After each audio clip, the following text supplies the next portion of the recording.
Chapter 5 of The Brothers Karamazov by Fyodor Dostoevsky. Translated by Constance Garnett.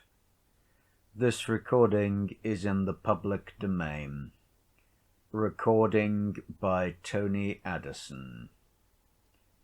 Chapter 5 Elders. Some of my readers may imagine that my young man was a sickly, ecstatic, poorly developed creature, a pale, consumptive dreamer.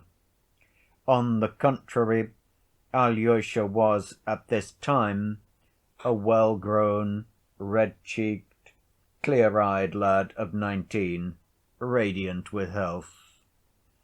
He was very handsome too, graceful, moderately tall, with hair of a dark brown, with a regular, rather long, oval-shaped face, and wide-set, dark grey, shining eyes. He was very thoughtful, and apparently very serene. I shall be told, perhaps, that red cheeks are not incompatible with fanaticism and mysticism, but I fancy that Alyosha was more of a realist than any one. Oh, no doubt in the monastery he fully believed in miracles, but to my thinking miracles are never a stumbling block to the realist. It is not miracles that dispose realists to belief.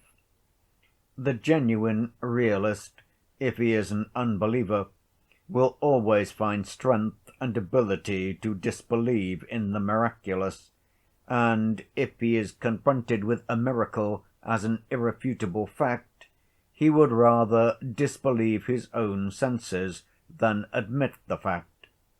Even if he admits it, he admits it as a fact of nature, till then unrecognized by him. Faith does not, in the realist, spring from the miracle, but the miracle from the faith. If the realist once believes, then he is bound by his very realism to admit the miraculous also. The Apostle Thomas said that he would not believe till he saw, but when he did see, he said, "My Lord and my God." Was it the miracle forced him to believe? Most likely not, but he believed solely because he desired to believe, and possibly he fully believed in his secret heart, even when he said, "I do not believe till I see." I shall be told, perhaps, that Alyosha was stupid, undeveloped, had not finished his studies, and so on. That he did not finish his studies is true, but to say that he was stupid or dull would be a great injustice. I'll simply repeat what I have said above. He entered upon this path only because at that time it alone struck his imagination and presented itself to him as offering an ideal means of escape for his soul from darkness to light. Add to that, that he was to some extent a youth of our last epoch, that is, honest in nature, desiring the truth, seeking for it and believing in it, and seeking to serve it at once with all the strength of his soul, seeking for immediate action, and ready to sacrifice everything, life itself, for it. Though these young men unhappily fail to understand that the sacrifice of life is in many cases the easiest of all sacrifices, and that to sacrifice, for instance, 5 or 6 years of their seething youth to hard and tedious study, if only to multiply tenfold their powers of serving the truth and the cause they have set before them as their goal, such a sacrifice is utterly beyond the strength of many of them. The path Alyosha chose was a path going in the opposite direction, but he chose it with the same thirst for swift achievement. As soon as he reflected seriously, he was convinced of the existence of God and immortality, and at once he instinctively said to himself, "I want to live for immortality, and I will accept no compromise." In the same way, if he had decided that God and immortality did not exist, he would at once have become an atheist and a socialist.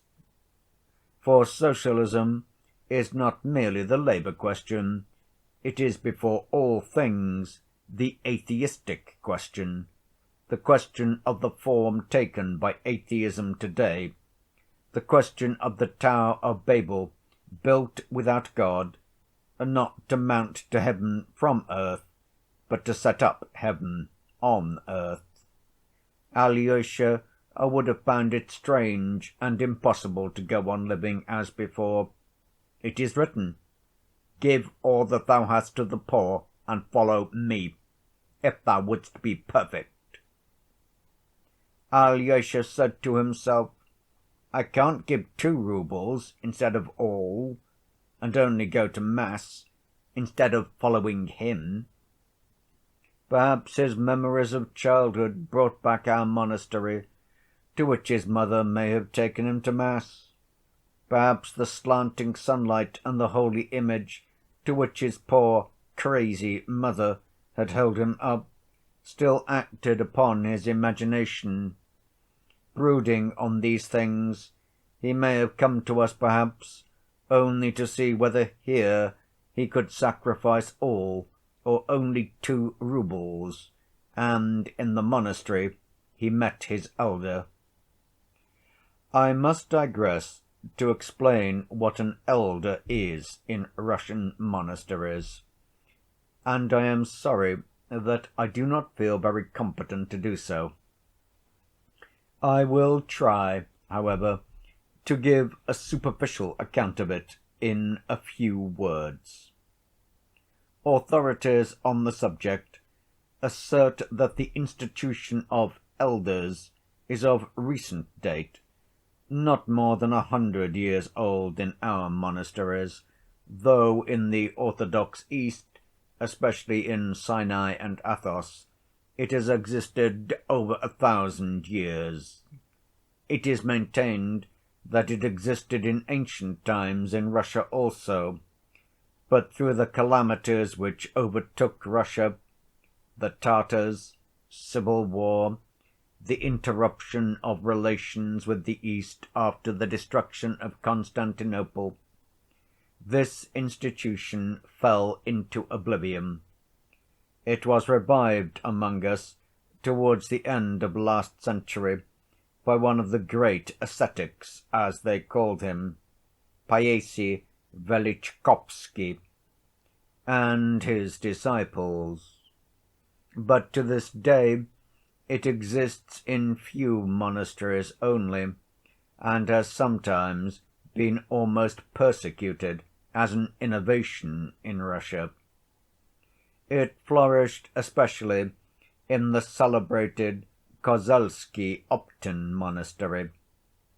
When and how it was introduced into our monastery I cannot say.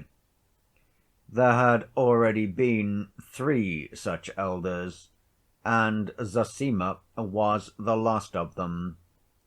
But he was almost dying of weakness and disease, and they had no one to take his place. The question for our monastery was an important one, for it had not been distinguished by anything in particular till then. They had neither relics of saints, nor wonder‐working ikons, nor glorious traditions, nor historical exploits. It had flourished and been glorious all over Russia through its elders, to see and hear whom pilgrims had flocked for thousands of miles from all parts. What was such an elder? An elder was one who took your soul, your will, into his soul and his will.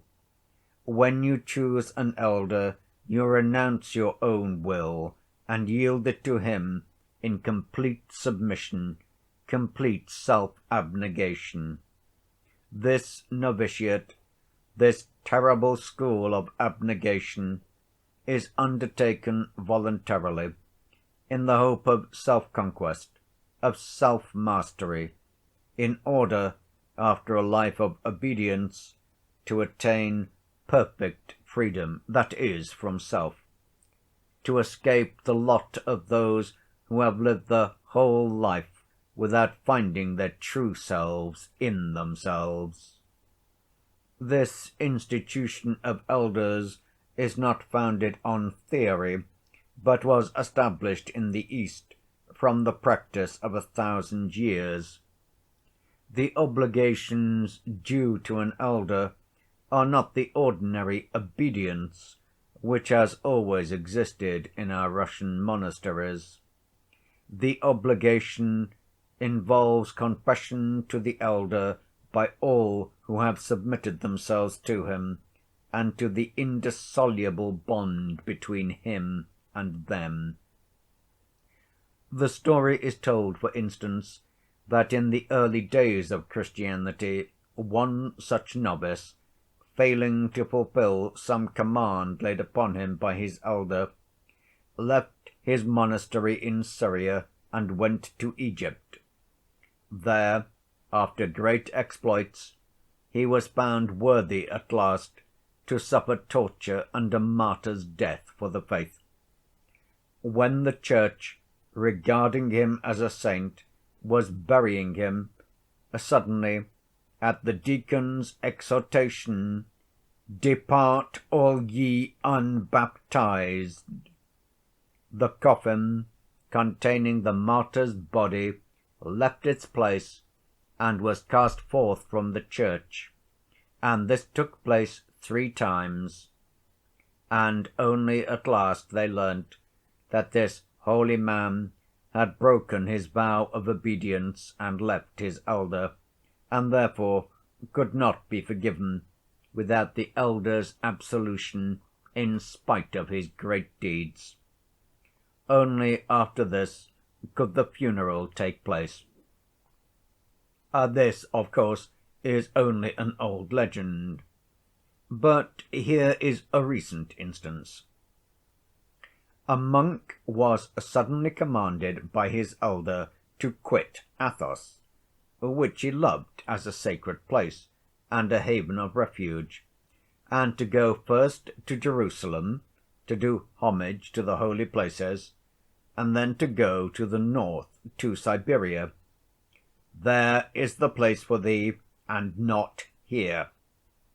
The monk, overwhelmed with sorrow, went to the ecumenical patriarch at Constantinople and besought him to release him from his obedience.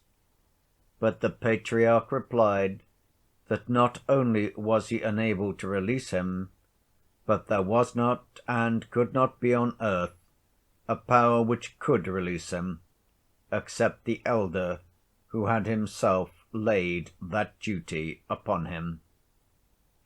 In this way, the elders are endowed in certain cases with unbounded and inexplicable authority. That is why in many of our monasteries the institution was at first resisted almost to persecution. Meantime, the elders immediately began to be highly esteemed among the people.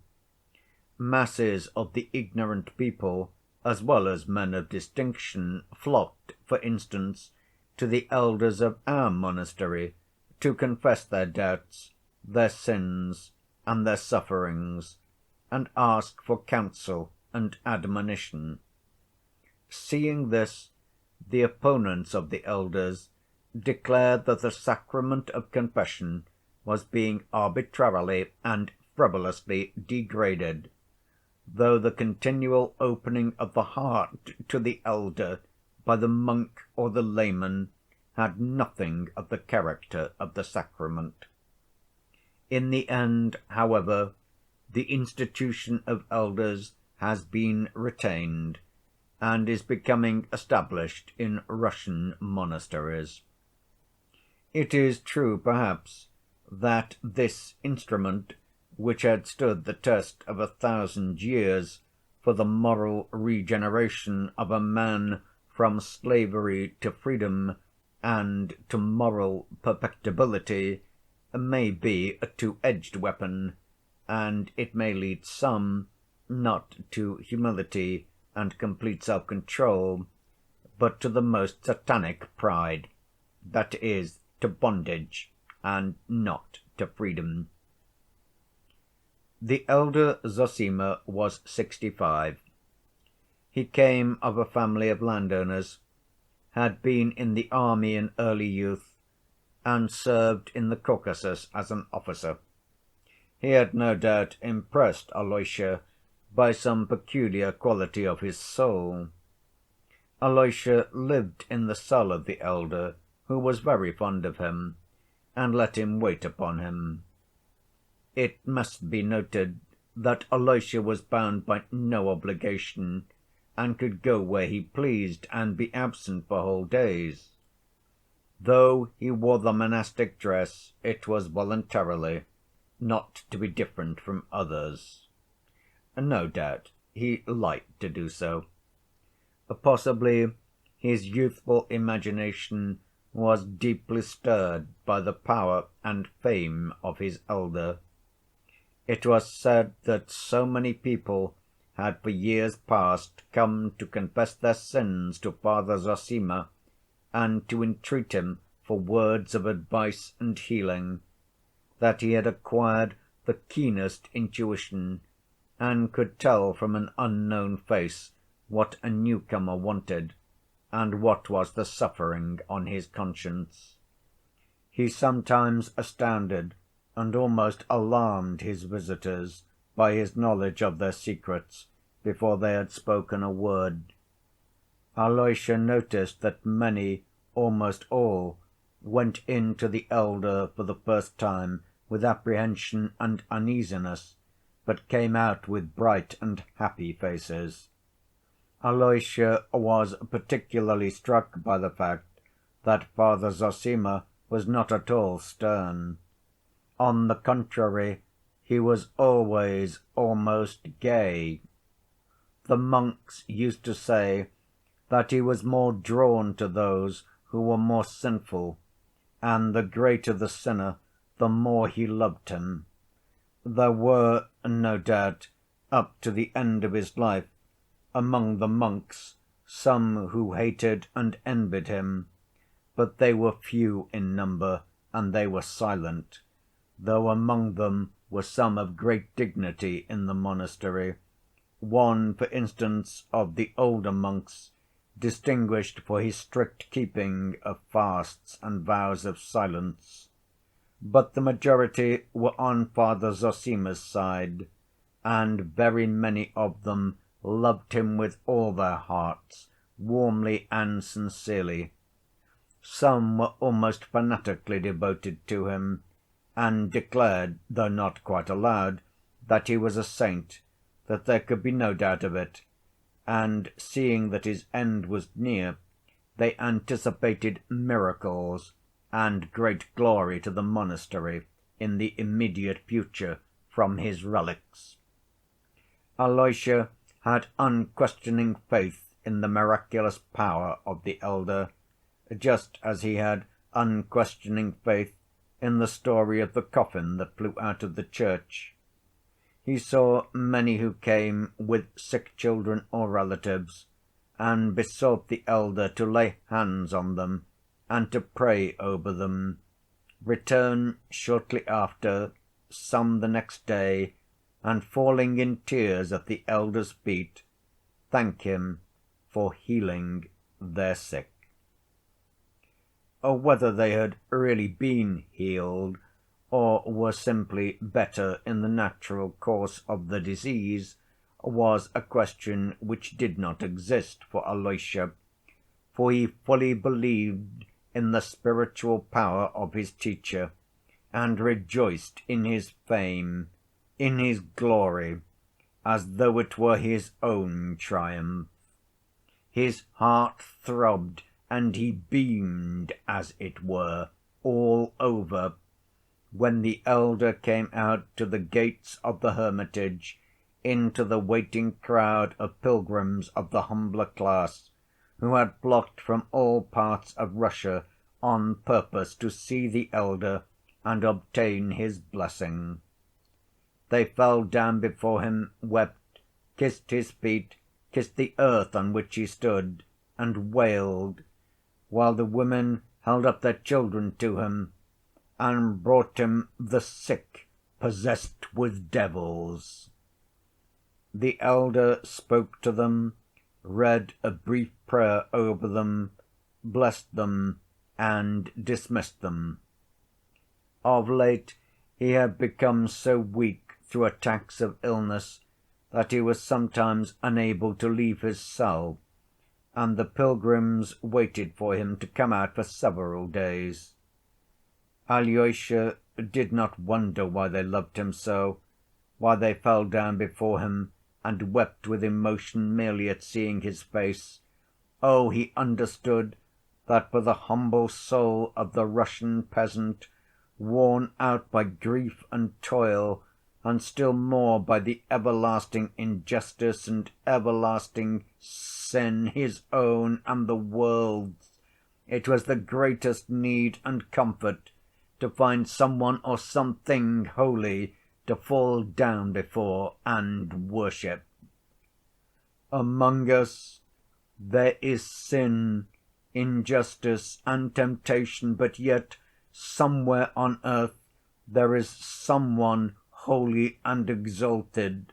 He has the truth, he knows the truth, so it is not dead upon the earth. So it will come one day to us too, and rule over all the earth according to the promise. Alyosha knew that this was just how the people felt, and even reasoned. He understood it, but that the elder Zosima was this saint and custodian of God's truth, of that he had no more doubt than the weeping peasants and the sick women who held out their children to the elder.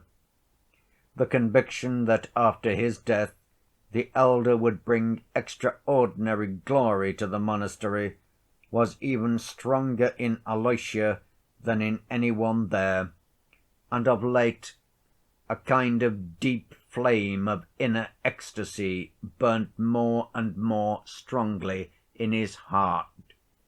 He was not at all troubled at this elder standing as a solitary example before him.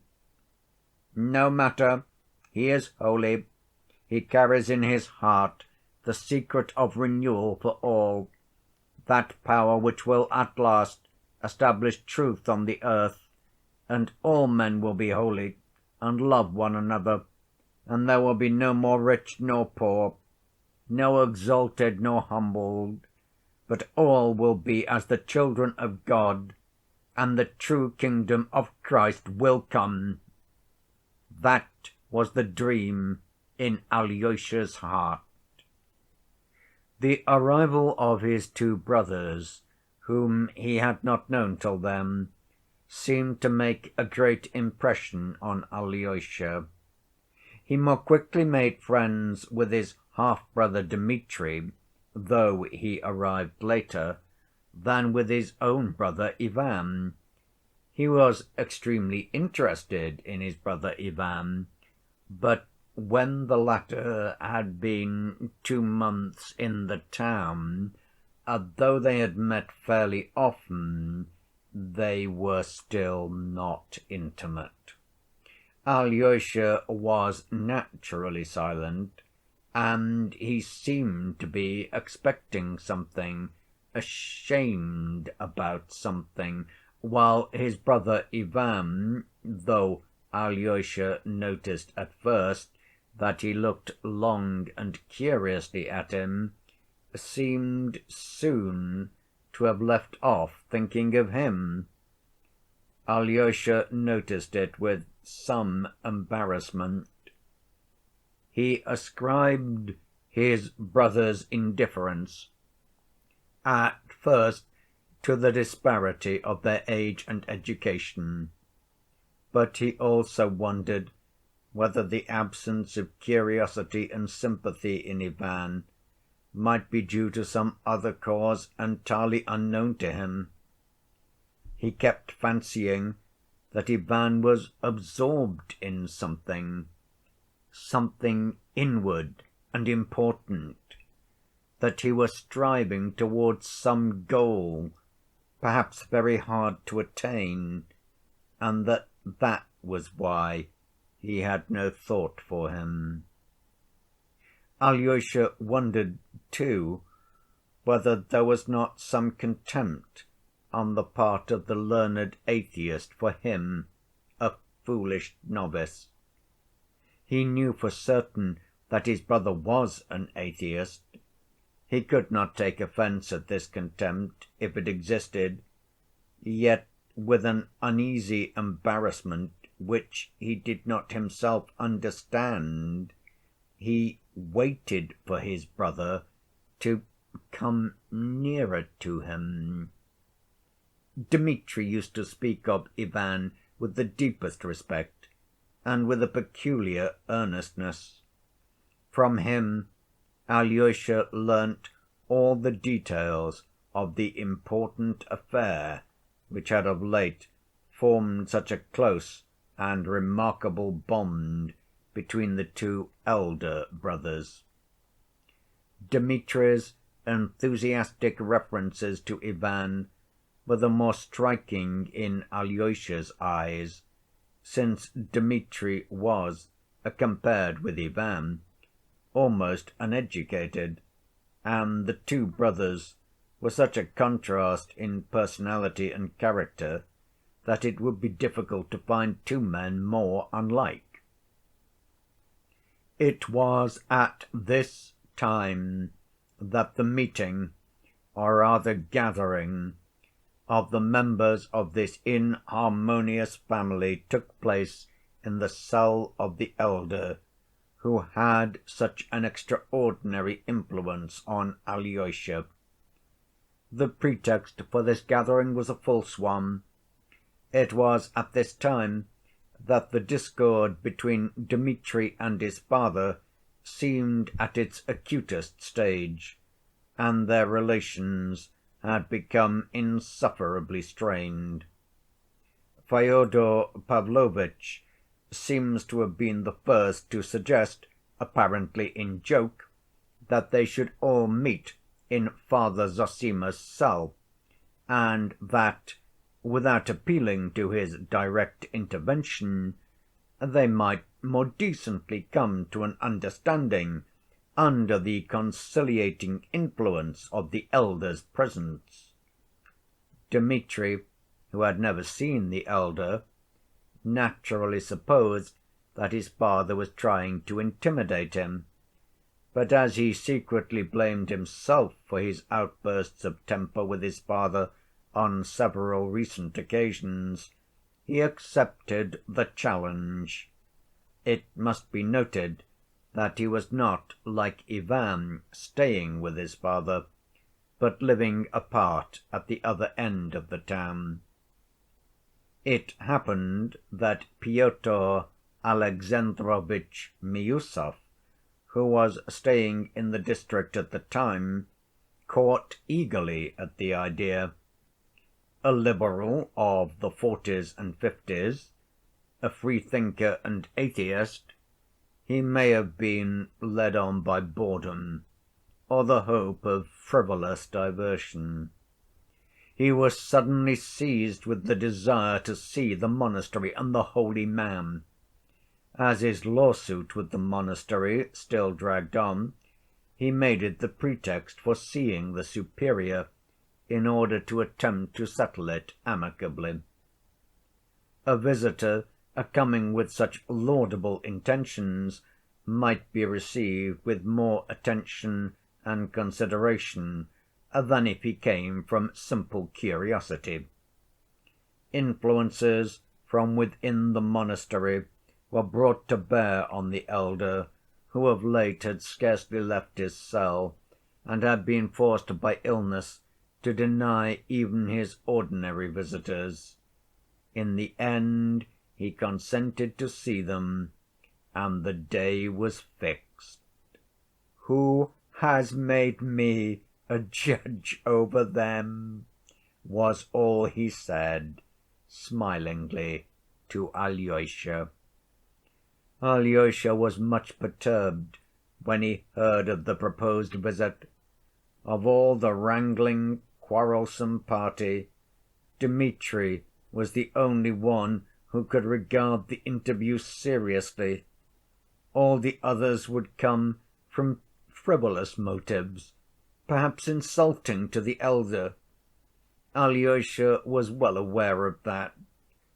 Ivan and Miüsov would come from curiosity, perhaps of the coarsest kind, while his father might be contemplating some piece of buffoonery. Though he said nothing, Alyosha thoroughly understood his father. The boy, I repeat, was far from being so simple as every one thought him. He awaited the day with a heavy heart. No doubt he was always pondering in his mind how the family discord could be ended, but his chief anxiety concerned the elder. He trembled for him, for his glory, and dreaded any affront to him, especially the refined, courteous irony of Miüsov and the supercilious half‐utterances of the highly educated Ivan. He even wanted to venture on warning the elder, telling him something about them, but on second thought said nothing. He only sent word the day before, through a friend, to his brother Dmitri, that he loved him and expected him to keep his promise. Dmitri wondered, for he could not remember what he had promised, but he answered by letter that he would do his utmost not to let himself be provoked by vileness, but that, although he had a deep respect for the elder and for his brother Ivan, he was convinced that the meeting was either a trap for him or an unworthy farce. "Nevertheless, I would rather bite out my tongue than be lacking in respect to the sainted man whom you reverence so highly," he wrote in conclusion. Alyosha was not greatly cheered by the letter. End of chapter 5.